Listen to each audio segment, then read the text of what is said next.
क्योंकि आपको पढ़ना है इंडियन पॉलिटिकल थॉट। तो यहाँ पर ज़्यादातर जो मनुस्मृति है वो बहुत ज़्यादा इंस्पायर्ड है हिंदुस्तान के वैदिक ट्रेडिशन से, जो वेद का ट्रेडिशन रहा है, खासकर ऋग्वेद और उत्तर वेद था, उन सब के ट्रेडिशन से बहुत ज़्यादा प्रभावित है। ठीक है, तो मनु कहीं न कहीं पार्टली माइथोलॉजिकल फिगर भी है हिंदुस्तान में, एक हिस्टोरिकल फिगर कम, माइथोलॉजिकल फिगर ज़्यादा है, क्योंकि मनु के बारे में बहुत सारी बिलीफ है, बहुत सारा मान्यताएं हैं यहाँ कि एक तो ये कि आपने सुना होगा कि मनु के नाम से ही मानव ये नाम आया, ठीक है। एक ये भी अजम्पशन है कि वो जो है वो बहुत सारे लोग ऐसा मानते हैं कि वो ब्रह्मा जो भगवान है उनके एक पुत्र हैं, लॉर्ड ब्रह्मा, ठीक है। तो लेकिन बहुत कुछ अगर कोई ये पूछे कि कोई ये बोल दे कि आप साबित करो, क्या फर्क है? दो शब्द आप अक्सर सुनेंगे, रीजन REASON और रिलीजन, रीजन और रिलीजन, इन दोनों में एक बहुत बड़ा अंतर। फेथ, विश्वास, रिलीजन क्या कौन सा डोमेन होता है? विश्वास का डोमेन क्षेत्र। विश्वास के डोमेन पे आप बहुत ज्यादा लॉजिक अप्लाई नहीं कर सकते, साइंस और लॉजिक जो है तो बहुत ज्यादा अगर अप्लाई करेंगे तो वो फेथ जो है वो डिमोलिश हो जाएगा, गिर जाएगा, वो बहुत ज्यादा सस्टेन नहीं कर पाएगा, शायद थोड़ा सस्टेन कर ले लेकिन बहुत एक लिमिट के बाद वो फिर सस्टेन। अगर आप ज्यादा सवाल पूछेंगे तो हर सवाल का जवाब आपको बहुत क्लियर नहीं मिल पाएगा, जो मिलेगा भी उसमें शायद या कोई ऐसा डेट आपको बोल देंगे, जैसे कोई भी ऐसा डेट जो साइंस उसको अलाउ परमिशन नहीं देता, उस डेट को साइंटिफिक डोमेन में वो डेट आप बोल नहीं सकते, है ना। तो इस सेंस में मनु के बारे में जो है ये एक धर्म और साइंस के बीच अगर दो चीजें अगर आप देखेंगे, एक धर्म और एक विज्ञान, तो ये धर्म से ज्यादा करीब है मनु की पर्सनैलिटी पर्टिकुलरली। जो चीज बहुत ज्यादा मनु धर्म के करीब नहीं है वो मनु के द्वारा लिखा गया बुक मनुस्मृति, क्योंकि ऑब्वियसली तो लिखा हुआ बुक है और एक्चुअली क्या है वो मनुस्मृति अगर आप ध्यान से देखेंगे तो आपको वो लगेगा ऐसा, अगर आप उसे कोई पढ़े तो उसको लग सकता है कि ये एक तरह का संविधान, एक लॉ है। इसलिए मनु को कहते हैं लॉ गिवर, कानून को बनाने वाला, कानून को देने वाला, ठीक है। लेकिन वो कानून आज के कानून से अलग दिखता है। आज का कानून जो कॉन्स्टिट्यूशन है ये आपको बहुत कुछ सामाजिक जीवन आपको कैसे जीना है इसके बारे में नहीं बताता ना। आज का कानून क्या कहता है? आपने हिंदी मूवी देखा होगा पुरानी, उसमें अगर आप हिंदी मूवी देखते हैं पुरानी तो उसमें देखा होगा आपने अदालत के सीन, उसमें देखा होगा आपने कानून की देवी, और कानून की देवी के आंख के यहाँ पर देखा होगा पट्टी लगी। इसके पीछे क्या लॉजिक था, क्या रहा है, क्यों कानून की देवी? न्याय धर्म अंधा होता है।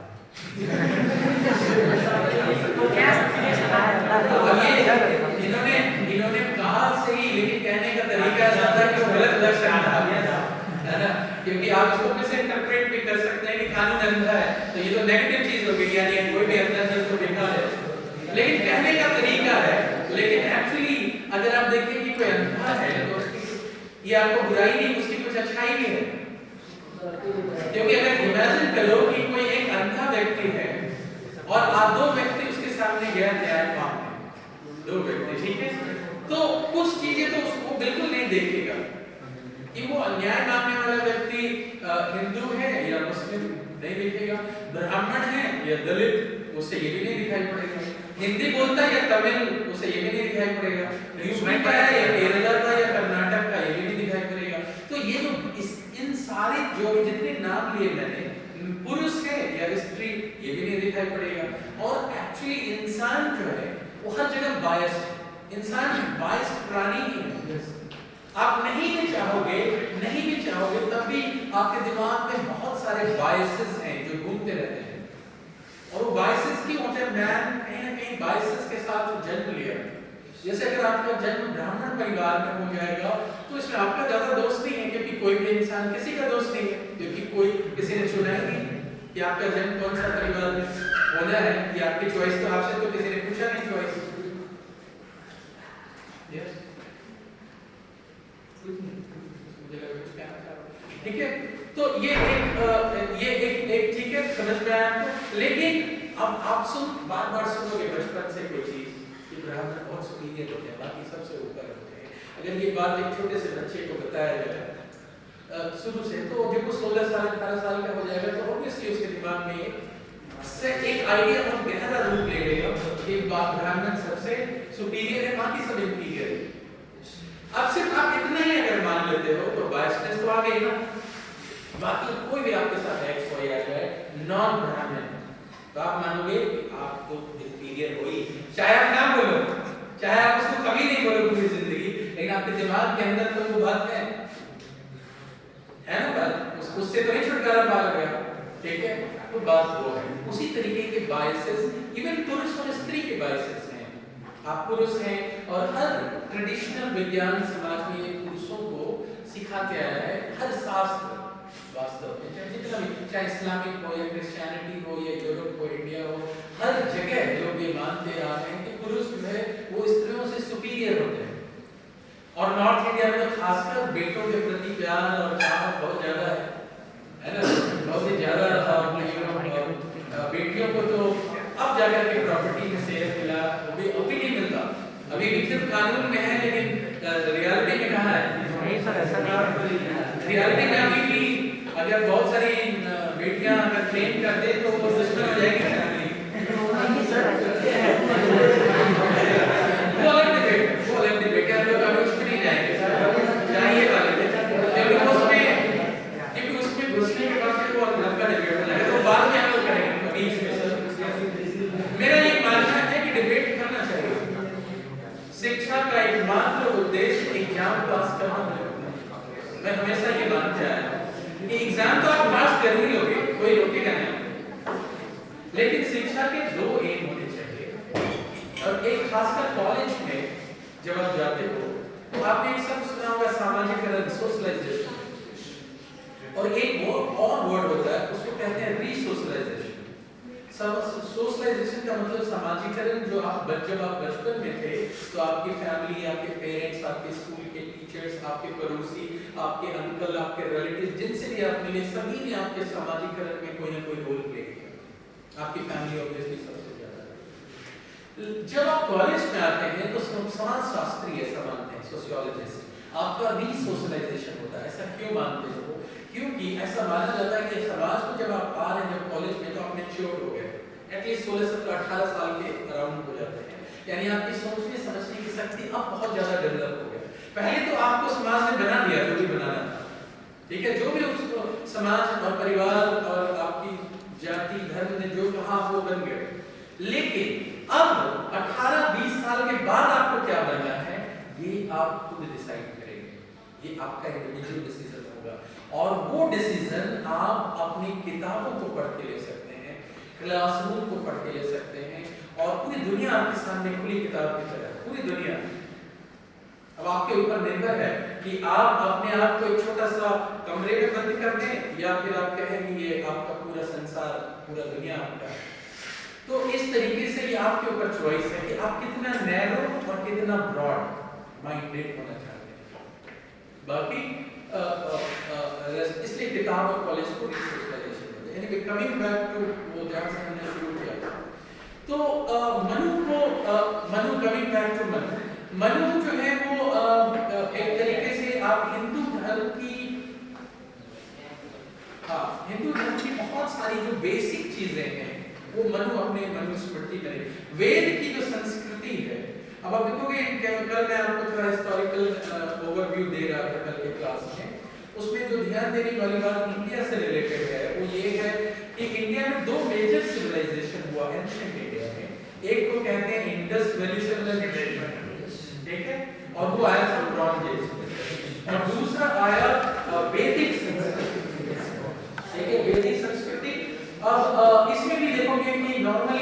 काल में 2-3 ग्रुप बने हैं और उनके अंदर भी लड़ाई है। राइट विंग हिस्टोरियन अलग होते हैं, लेफ्ट विंग हिस्टोरियन अलग होते हैं, दोनों के असम्पशन है। जो मेजर लड़ाई है इतिहास में, खासकर प्राचीन भारत में, वो क्या है? मेजर लड़ाई इस बात पर है कि क्या आर्यंस विदेशी थे और विदेश से आए थे, या लेफ्ट विंग हिस्टोरियंस और ज्यादातर हिस्टोरियंस जो पुराने थे वो ये मानते थे कि आर्यन इंडिया के इंडस वैली सिविलाइजेशन में जो लोग रहते थे वो आर्यंस नहीं थे, ठीक है।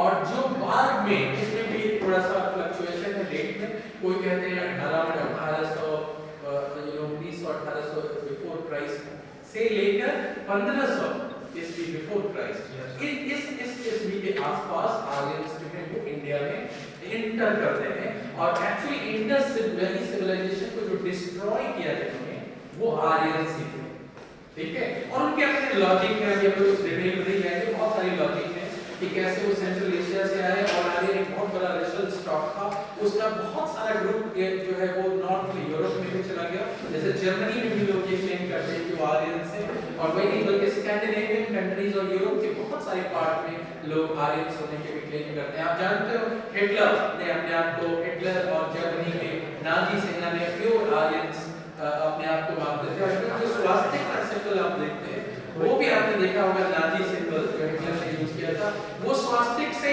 एग्जैक्ट नहीं मिलता लेकिन काफी कुछ मिलता जुलता, थोड़ा टिल्टेड है, थोड़ा सा एक तरफ झुका हुआ। तो और इवन जर्मन हिस्टोरियंस भी मानते हैं कि जर्मन आर्यंस रहे, ठीक है। और फिर ईरान में भी बहुत सारे लोग मानते हैं कि वहां से ईरान से होते हुए वो एक रेशनल स्टॉक की ट्राइब जो है आर्यन का वो इंडिया से हो रहा था, और वही ट्राइब जो था उसने डिस्ट्रॉय किया इंडस वैली सिविलाइजेशन को, और फिर वो वैदिक कल्चर, पर्टिकुलरली वैदिक कल्चर एस्टैब्लिश किया। एक और भी रीजन मैं आपको बताऊंगा, ज्यादा नहीं, कि इंडस वैली सिविलाइजेशन में ऐसा माना जाता था वो एक शहरी सभ्यता, नगरीय सभ्यता थी, बहुत ज्यादा अर्बनाइजेशन हो गया था वहां, लोगों के मकान बनाने के तरीके, उनका जो रोड था वो बिल्कुल एकदम सब कोण पे काटता था 90 डिग्री एंगल में, और उनके जो बाग थे और पब्लिक बिल्डिंग्स थे वो बहुत ज्यादा टेक्निकली साउंड था, बहुत ही टेक्निकली साउंड था, उनके जो बर्तन बनाने के तरीके थे बहुत साइंटिफिक थे। और आर्यंस को बोला जाता था रूरल पीपल, रिलेटिवली ग्रामीण, मतलब एक ऐसी जाति जो बहुत ज्यादा ऑर्गेनाइज नहीं हुई, बल्कि जो काउ सेंट्रिक सिविलाइजेशन थी, यानी जो है वो नॉर्मली काउ एक सेक्रेड एनिमल, यही एक रीजन माना जाता था कि काउ, अकेले काउ जो था बहुत सारी पर्पस को सर्व करता था पुराने जमाने में। ये बहुत नेचुरल भी था क्योंकि काउ से एक नहीं मल्टीपल प्रोडक्ट्स और आउटकम्स मिलते थे एंशिएंट इंडिया में लोगों को, तो इस वजह से इनको रूरल पीपल कहते थे। बट जो भी रीजन हो उसमें अभी हम लोग फिलहाल नहीं जा रहे, लेकिन ऋग्वेदिक कल्चर, ऋग्वेद सबसे पुराना वेद है आप जानते हो, और बाकी सारे वेद बाद में आए।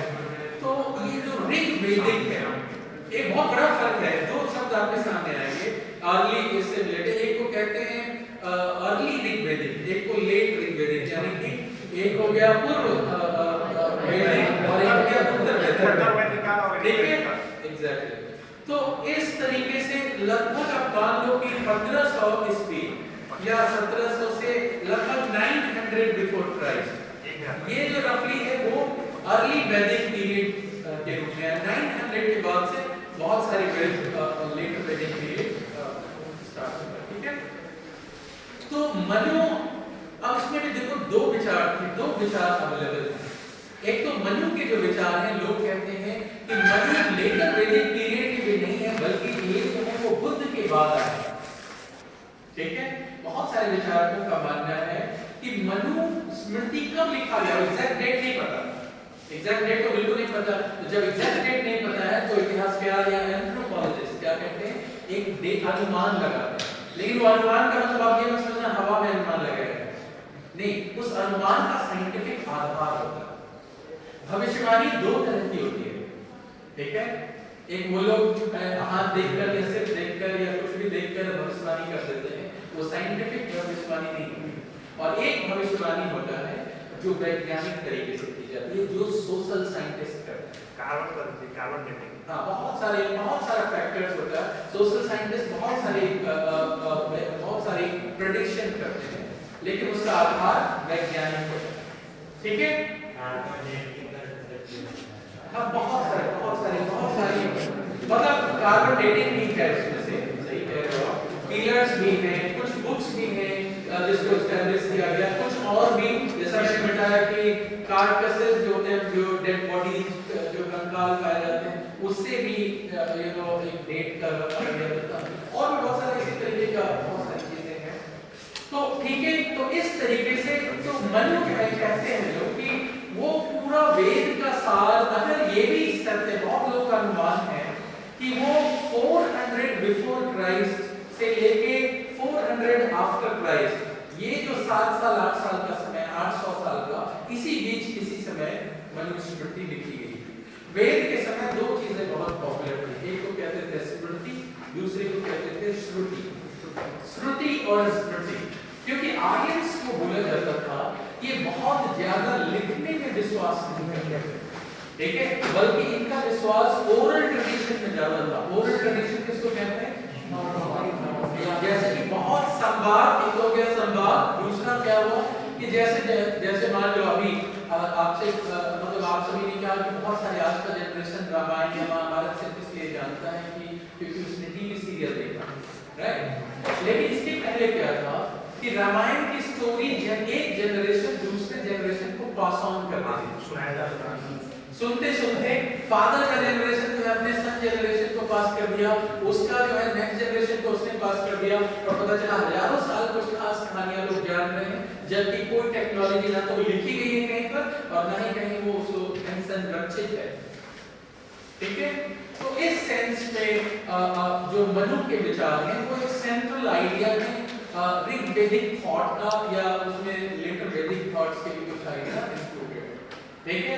तो जैसे वो लॉ गिवर है तो किस चीज के बारे में बात करते हैं? सबसे पहले वो बात करते हैं आइडिया धर्म का, कि धर्म क्या है, धर्म की बात करते हैं, ठीक है?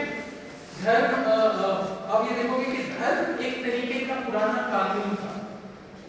अगर आप ध्यान से देखें कि क्या आप समझते हैं इस वर्ड से धर्म, तो आप ये एक तरीके का कानून का काम करता था कि अगर कोई कहे कि राजा का धर्म, उसे क्या कहते थे? राजधर्म या प्रजा का धर्म।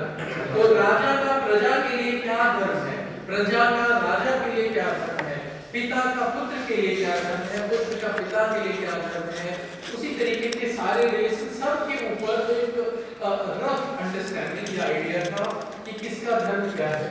तो ये कहीं ना कहीं ड्यूटी था, इसको आप ड्यूटी कह सकते हैं, कर्तव्य से मिलता जुलता शब्द था, ठीक है? और जो अपने धर्म से डिविएट होता है, विचलित होता है, उसे कहा जाता था कि वो धर्म का रास्ता छोड़ रहा है। तो अगर आप धर्म का रास्ता छोड़ रहे हैं तो दो इसका हो सकता है परिणाम, आपको पनिशमेंट मिलेगी। तो पनिशमेंट भी दो तरह का होता है, एक पनिशमेंट कानून जो देता है और दूसरा पनिशमेंट जिसको कहते हैं डिवाइन पनिशमेंट, जो मरने के बाद ईश्वर देता है, ठीक है? तो क्योंकि मनु जो है वो पार्टली रिलीजियस फिगर भी है, डिवाइन है, और पार्टली ह्यूमन है। पार्टली ह्यूमन इसलिए कह रहा हूं मैं क्योंकि उनके जो कानून है वो बिल्कुल ह्यूमनिस्टिक है, वो बिल्कुल हमारे समाज में क्या कानून होना चाहिए तो इसके बारे में बात करें, ठीक है? तो अब आप देखोगे कि जैसे हर धर्म में जिस तरीके से एक थ्योरी आपको मिलेगी जिसको कहते हैं थ्योरी ऑफ जेनेसिस, मतलब शुरुआत कैसे हुई इंसान की। जैसे क्रिश्चियंस ये मानते हैं, क्रिश्चियंस, मुस्लिम्स और ज्यूज, इन तीनों में क्या सिमिलरिटी है?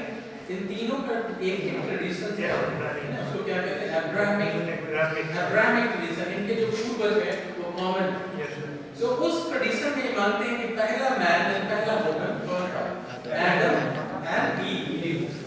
तो जिस तरीके से एडम और ईव की है उसी तरीके से यहाँ मनु के बारे में कहते हैं कि पहला मानव, ऐसा, ठीक है?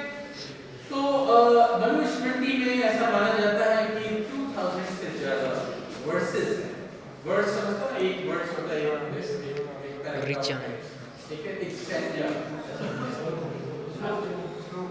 तो उसमें एग्जैक्टली 2685 है। अब इसका मतलब देखो, ये मत समझना कि मेरा यहाँ पे प्रवचन चल रहा है, पेन और पेपर लेकर रेडी रहता। अभी तक मैंने आपको आप तैयार हैं पेन पेपर से, ये मत सोचो कि कोई प्रवचन चल रहा है सुने और गए। You have to note down, क्योंकि आपको लगता है कि आप समझो और सुन रहे हैं, लेकिन आप जब जाएंगे एक दिन बीत जाएगा तो कुछ याद नहीं रहेगा। इसलिए अच्छा होता है कि कुछ चीजें आपको लिखनी भी पड़ सकती है और ये आपके एग्जाम में भी काम आएगा। मैं इमीडिएटली राइट अप से नहीं शुरू करना चाह रहा था, क्योंकि वो कम से कम थोड़ा बेसिक आइडिया आपको समझा है, आइडिया तो है, ठीक है। तो सबसे पहले जो फर्स्ट इंपॉर्टेंट आइडिया है सोशल लाइफ के बारे में, मनुस्मृति का मनु का जो थिंकिंग है वो क्या है, वर्णाश्रम, जो वर्णाश्रम के विचार है, वर्ण, ठीक है। इसमें क्या आता है, चार वर्ण, मनु चार वर्ण की बात करते हैं, ठीक है, ब्राह्मण, क्षत्रिय, वैश्य, शूद्र और शुद्र, ये चार। अब देखो बहुत सारे हमारे सोसाइटी में आप तो बहुत जगह है, बहुत सारे लोगों को बहुत सारा कंफ्यूजन होता है। एक तो आपने ये चार कैटेगरी देख लिया, उसके अलावा लीगल कैटेगरी बहुत सारा होता है, जैसे जनरल या यूआर, अनरिजर्व, ठीक है, ओबीसी, एससी, एसटी, ये सारे कैटेगरी है। और कुछ स्टेट में कुछ और ओबीसी को भी दो तीन भागों में बांट देते हैं, बहुत सारे बिहार में हमारे यूपी में भी है, जैसे ईबीसी या कहीं पर एमबीसी। ईबीसी का मतलब एक्सट्रीम बैकवर्ड क्लासेस। फिर ओबीसी का क्या फुल फॉर्म है, बहुत सारे लोग समझ जाते हैं अंदर बैकवर्ड कास्ट, लेकिन वो कास्ट नहीं, क्या क्लासेस। सी जो है, C stands for classes, not for caste, ठीक है। तो ये है, अब देखो ये अलग कैटेगरी है। बहुत सारे लोग आप देखेंगे आके बोलेंगे आप जनरल हो गया, पूछना ये चाह रहे हैं कि आप अपर कास्ट हो गया, लेकिन रिमेंबर अपर कास्ट मतलब जनरल नहीं होता। अपर कास्ट एक अलग कैटेगरी है जो रिलीजियस कैटेगरी हो सकता है। जनरल क्या कॉन्स्टिट्यूशनल कैटेगरी है, जिसको जनरल कहते हैं और यूआर कहते हैं, यानी कि किसी रिजर्व्ड कोटा का भी UR does not mean it is reserve. इसका मतलब ये नहीं कि रिजर्व है, इसका मतलब ये नहीं कि ऊंची जातियों को रिजर्वेशन मिल गया है तो फिर उसको रिजर्व बोला जाता है। क्यों बोला जाता है यू? यू का मतलब ही है unreserve, so UR means not reserve. तो ये कंफ्यूजन ना रखें, ठीक है। बहुत तरह के कंफ्यूजन होते हैं लोगों में। मैं बस आपको एक ये कह रहा हूँ कि आम समाज में नहीं बल्कि मीडिया में कंफ्यूजन होते हैं। कई बार आप जब न्यूज़पेपर पढ़ोगे हिंदी में, उसमें भी गलत लिखा होता है, बहुत सारी कंफ्यूजन है। दूसरा कंफ्यूजन वाला एरिया बता रहा हूँ मैं आपको कि क्या क्या होता है।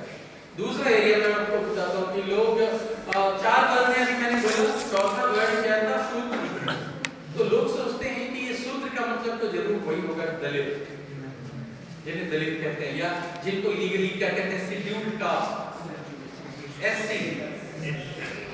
अंग्रेजों के जमाने में इनके लिए दूसरा शब्द इस्तेमाल होता था, डीसी, यानी अंग्रेज पहले ये शब्द इस्तेमाल करते थे, डिप्रेस्ड क्लासेस। डिप्रेस्ड का मतलब ये हुआ, वो इस सेंस में डिप्रेशन का मतलब समझते हो ना। अब एक्चुअली देखो ये आपको फनी लग सकता है, लेकिन उतना फनी है नहीं। अब मैं बताता हूँ क्यों फनी नहीं है। अमेरिका में काले लोग होते हैं और गोरे होते हैं, ठीक है। यहाँ तो पता नहीं चलता है कलर देख के कौन सा कास्ट, लेकिन अमेरिका में तो दूर से ही सब जान जाते हैं कौन गोरे कौन काले। तो काले लोगों पर वहाँ पे एक्सप्लॉइटेड है, सप्रेस्ड क्लास माने जाते हैं। आप देखोगे ज्यादातर जेल में कौन करते हैं, तो आपको काले लोग, जिनको निग्रो भी कहते हैं, है ना, तो वो निग्रो लोग ज्यादातर बंद होते हैं वहाँ पे। और वहाँ के ज्यादातर गोरा समाज ये मानता है कि ये निग्रो तो है ही, ये क्रिमिनल क्लास में, ये कुछ पढ़ते लिखते नहीं है, ये बेकार है। मतलब उनके ऊपर बहुत सारे एक्सप्लॉइटेशन भी हुआ। आपने रिसेंटली न्यूज़पेपर पढ़ते हो गया, रिसेंटली सुना था, वो बहुत फेमस केस हुआ था कोरोना के बीच में, जिसमें एक काले व्यक्ति को जो सिगरेट लेने गया हुआ था और सिगरेट वाला गोरा बंदा था, उसे शक हुआ थोड़ा सा ऐसे ही, जबकि कोई शक वाली बात भी नहीं थी, पता नहीं क्या उसके दिमाग में आया, उसने पुलिस को फोन कर दिया और पुलिस वाले जो आए उसमें से एक पुलिस वाला जो था वो ब्लैक लोगों से बहुत नफरत करता था, बहुत ज्यादा, और वो इतना नफरत करता था कि ज्यादा सवाल भी नहीं पूछे, क्यों हो, क्यों आए, क्या कर रहे हो, उसके पहले उसने उसे पीटना शुरू कर दिया और उसकी गर्दन को इतना दबाया कि बेचारे की मार के गई, जबकि वो लंबा चौड़ा बंदा था। But still, so you can easily understand this is the degree of hate. Hate जो है इंसान को कुछ भी करा सकता है। If you hate somebody, और इसका जब रिसर्च हुआ है ब्लैक लोगों पे, तो देखा गया कि वो जनरली इंफीरियोरिटी कॉम्प्लेक्स के भी शिकार होते हैं। जैसे अगर आपको बार बार कोई ये कहे कि तुम बहुत बेकार हो, तुम्हें तो कुछ नहीं आता, बहुत भोंदू हो, बहुत डम हो, कुछ आते ही तुम्हें, बेवकूफ हो। अगर आपको 100 बार कोई बेवकूफ कहे और आपके घर वाले ही अगर कहते हैं, तो आपको धीरे धीरे आपके अंदर एक इंफीरियोरिटी कॉम्प्लेक्स आने लगेगा। आपको लगेगा ये नहीं, बल्कि आपके भाई बहनों में भी अगर आपको किसी भाई को कोई पेरेंट्स जो है बहुत इंटेलिजेंट बोल रहे हैं और आपको बेवकूफ बोल रहे हैं, तो इसका साइड इफेक्ट होगा। रिमेंबर, लॉन्ग टर्म में क्या होता है कि इंसान का दिमाग साइकोलॉजिकली वर्क करता है, उसको धीरे धीरे लगने लगता है कि हो सकता है सब सही कह रहे हैं, हो सकता है कि मैं उतना इंटेलिजेंट नहीं हूँ, और यहाँ से आपका कॉन्फिडेंस डगमगा सकता है। सेल्फ कॉन्फिडेंस आपको कोई बार बार अगर आपको कोई वीक कहे तो आप वीक फील कर सकते हैं। इट्स वेरी साइकोलॉजिकल, ये बहुत साइकोलॉजिकल है, मनोवैज्ञानिक है। देखिए ये इसमें, और अगर एक बार आपने ये प्रॉब्लम आ गई तो फिर आप डिप्रेशन के शिकार हो जाएंगे, क्योंकि अगर आप फेल होंगे, इंफीरियर कॉन्फिडेंस गया। जैसे आप देखो इंटरव्यू देना है आपको, मैं आपको क्लियर कट बताता हूँ, मुझे पता नहीं आप अपनी लाइफ में कितना इंटरव्यू आपने फेस किया, लेकिन इंटरव्यू पूरा का पूरा सेल्फ कॉन्फिडेंस का गेम है, पूरा। अब मैं आपको बताता हूँ डिफरेंस। एक लड़का जो कम जान रहा हो, दूसरा लड़का जो थोड़ा ज्यादा जान रहा हो, लेकिन जो कम जान रहा है उसका कॉन्फिडेंस हाई है, तो ये ज्यादा पॉसिबिलिटी है कि वो ज्यादा अच्छा इंटरव्यू में कर जाए, उतनी ही नॉलेज को वो बेहतर इस्तेमाल कर ले, बशर्ते कि वो व्यक्ति जो ज्यादा जान रहा हो लेकिन वो अगर अंदर में नर्वस हो सकता है, और एक बार अगर आप नर्वस हुए तो उस क्वेश्चन का भी आंसर आप नहीं दे पाएंगे जो आप भली भांति जानते थे, और शायद इस इंटरव्यू के बाहर वाले रूम में अगर कोई पूछे तो आप अच्छे से एक्सप्लेन कर देंगे, लेकिन वहां आप नर्वस हो सकते हैं। ये बहुत इंपॉर्टेंट रोल प्ले करता है इंफीरियरिटी कॉम्प्लेक्स, और ये आपको डिप्रेशन में डाल देगा। आज के लाइफ का बहुत बड़ा प्रॉब्लम है।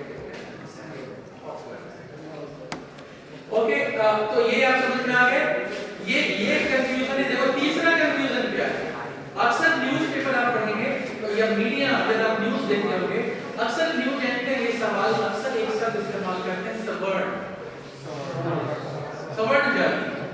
अब ये शब्द से आप क्या समझते हैं, मैं आपको बोलूं, अब वो क्या कहना चाहते हैं कि सवर्णों ने ये किया, तो इसका मतलब क्या हो गया, उच्च वर्ग उच्च जाति, यही मतलब हुआ ना। लेकिन ये गलत मीनिंग हो है। सवर्ण का मतलब जो हुआ, सवर्ण का मतलब क्या होता है, जिसके साथ वर्ण हो, यानी आप ये चार वर्ण मैंने बोला ना अभी, ब्राह्मण क्षत्रिय वैश्य और शूद्र, तो ये चारों सवर्ण। ऐसा नहीं है कि ब्राह्मण और क्षत्रिय सवर्ण है और शूद्र जो है वो सवर्ण नहीं है, शूद्र भी सवर्ण है। तो आप पूछोगे कि जब शूद्र भी सवर्ण है तो फिर कौन है जो सवर्ण नहीं है? ये एक वर्ग है जो सवर्ण नहीं है, और उसको संस्कृत के सारे धार्मिक ग्रंथों में, बहुत सारे धार्मिक ग्रंथों में उसे कहा गया, उसके लिए दूसरा संस्कृत का वर्ड यूज किया गया, अवर्ण। अवर्ण का मतलब जो इन चारों वर्णों में से कोई न हो, और उसके लिए दूसरा शब्द समानार्थक शब्द यूज किया गया, पंचम वर्ण, पंचमा। सुना आपने ये सारे शब्द? पंचमा नहीं सुना? अंत्यज, ये शब्द सुना है संस्कृत के वर्ड से, अंत्यज सुना है? Anybody here? आपने सुना? Yes. What's your name? नमस्कार। हाँ बताइए।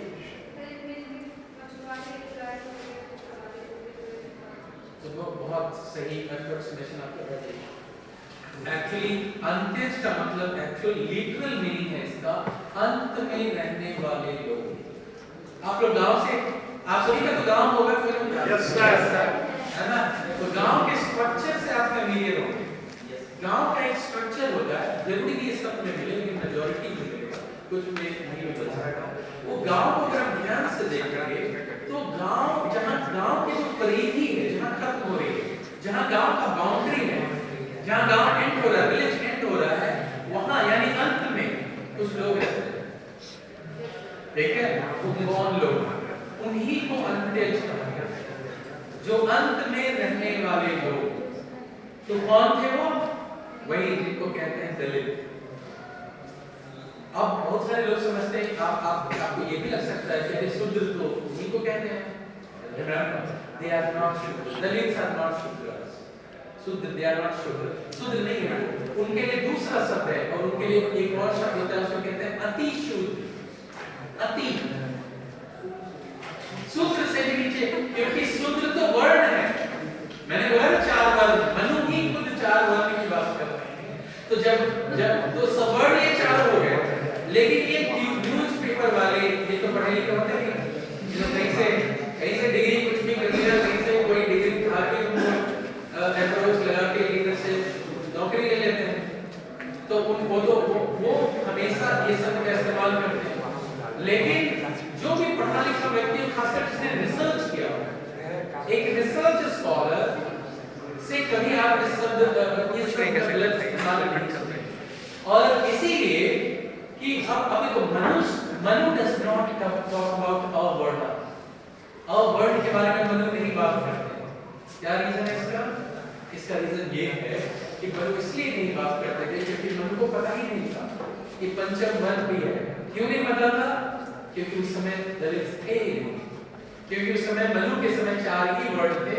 और ये जो पंचम वर्ण आया, ये बहुत सारे एंथ्रोपोलॉजिस्ट जो हिस्टोरियन हैं ये बाद में बोलते हैं कि शूद्रों से ही कुछ वर्ग निकल कर आया जो एक्चुअली शूद्र से नफरत उतना ज्यादा नहीं था जितना कि शूद्र अनटचेबल नहीं थे। रिमेंबर, और सबसे बड़ा फर्क क्या है?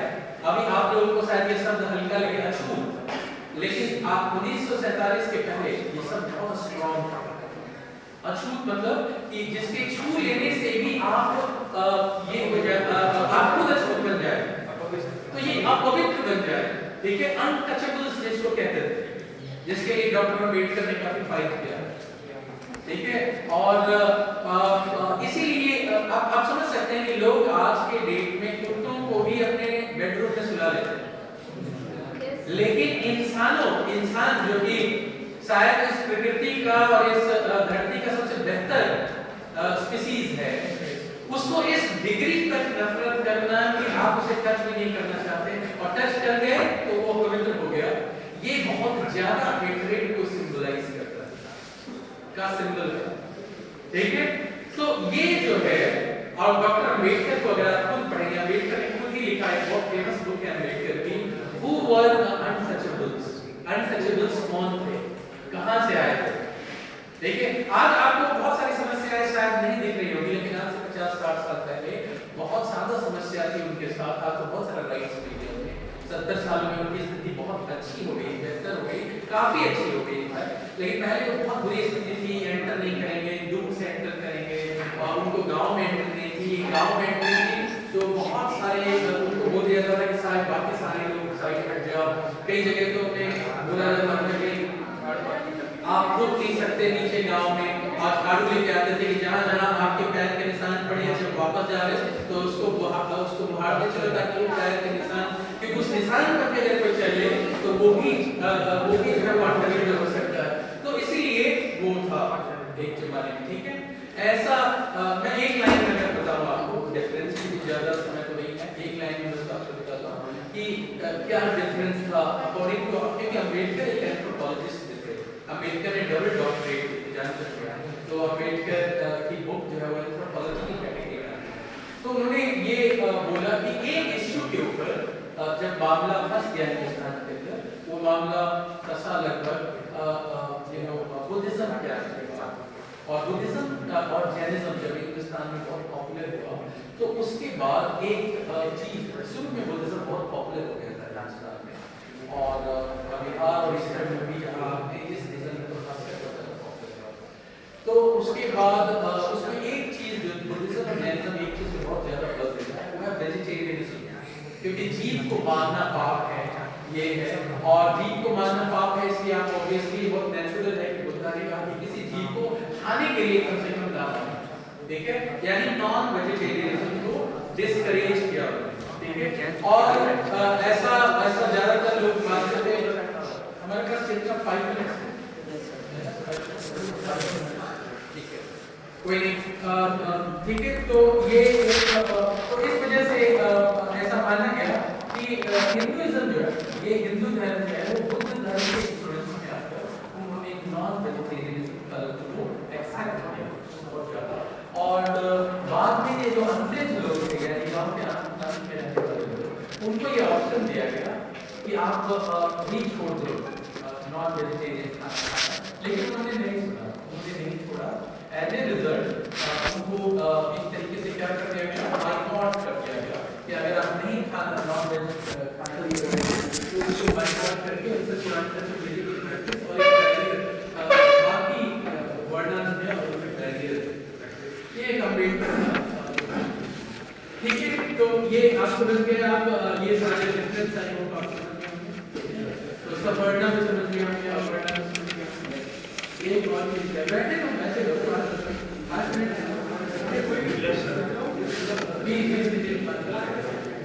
तो एक और भी चीज है, एक्स्ट्रा क्लास अगर आपको कभी चाहिए होगा, आप इस चीज के लिए टेंशन मत लो, मैं I am always there for this. Yes sir, yes sir. मैं हमेशा दूरी बनाकर ऐसे रखने वाला टीचर जैसे नहीं। तो अगर किसी भी चीज की जरूरत हो, आपको कोई चीज समझ ना आए, you can approach me. Sir Friday, हां ये एक लॉस था आपका, ये आपका लॉस हुआ। तो आप से एक्स्ट्रा काम लेते हैं, फ्राइडे सैटरडे का